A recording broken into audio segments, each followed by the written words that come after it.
I don't think that I'm a political writer or that I set out to be that, if indeed I've become that. I think that politics grew upon me. Just, it put me in a corner until I had to put up my hands, and go like, hey, I think that's what happened. I joined theater for fun. I just like the whole idea of being able to make people laugh. I started out writing social plays. That's what I was concerned about. Boy meets girl, parents don't like it. That's all I was writing. But the life I was living wasn't about laughter at all. This is what I read. So see now, I'll tell you something about myself. I done strung along, going this way and that. Whatever way would lead me to a moment of peace. That's all I want. To be as easy with everything. But I wasn't born to that. I was born to a time of fire. Those are not my words. Those are August Wilson's words. It's an American character, born to a time of fire. But those words never left me alone. Every day I went to bed, I started thinking about the time I was born to. And I ended up writing a play called A Time of Fire. But that play is a collection of my memory from the time I was about 6, when we were compelled by Idi Amin to go watch a firing squad, so people could be afraid of, opposing him. I was 12, we were at a swimming pool. I had a friend called Tosken, and we were swimming, and certain men came and picked up his dad, who had come to pick him up, and put him in the back of a car. Never seen that man again. At 16, there was another war. We went out on the streets to look for food. When we came back, we realized there had been 64 dead bodies on the street. So then, and I hadn't connected that to the play, but in A Time of Fire, there's a character telling his friend, wake up, Omo, war is war. People die. Go out there and see. I came here jumping over dead bodies. I counted 64. 64, like that, one time, like nothing.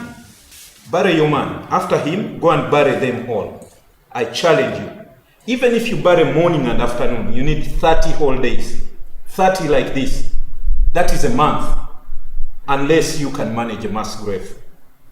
This is just another body. This is body 65. Come on. See, this. And that was a character doing that. But now when I think about it, I think, yeah, it was that day when we were walking around looking for chicken. So these things here, they come into our space. And I would like to write love stories. I'll do that when the love returns. While the politics still invades us, I'm sorry, those are the stories that come out of the head right now. Many of the great writers, they fled to Kenya, to any other country other than Uganda. They fled to Botswana, they fled to Europe. And then self-censorship began. People stopped writing about what was going on politically. They wrote about what was going on socially. And so they either wrote plays about, drunkards, plays that caused humor, plays that berated women. So women became the subject for so many plays. Cruel stepmothers, women with ball-shaped legs. But when I think about it today, and I ever sat in the theater and laughed on some of these situations, the woman wasn't the enemy. The woman wasn't the oppression. I think in that case, the woman becomes the cat that was being kicked when the offense had come from somewhere else. But after that, when Idi Amin leaves, a strange thing happens theatrically. Artists try to put on the Amin affair on stage, and the audience is not interested. Like, we've been living that. Why are you giving that? Why are you giving us that? I think that theater and war and peace in Uganda are joined in an intricate sort of way, that they are interdependent without setting out to be that way. So within the theater, you see plays that are informed by the presence of war.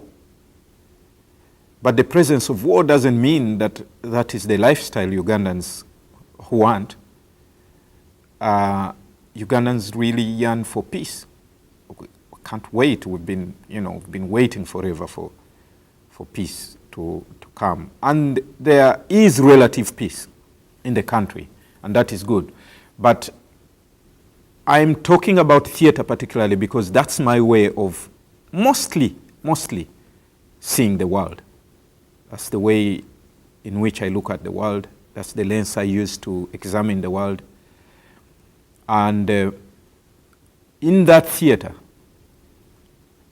even if the plays sometimes depicted war, if you look deeply, they were actually saying, we don't want this thing. Or just see what kind of damage this thing is doing. Or we are exhausted with this thing. How about peace? And in the plays, then you discern some kinds of suggestions or dramatic moments of, peace, what peace might mean to Ugandans. But in the Ugandan scenario, I know that our purpose is to be concerned with peace building. The problem is that in the Ugandan scenario, it is very difficult to talk about peace without talking about war. And that's how war ends up coming into the conversation.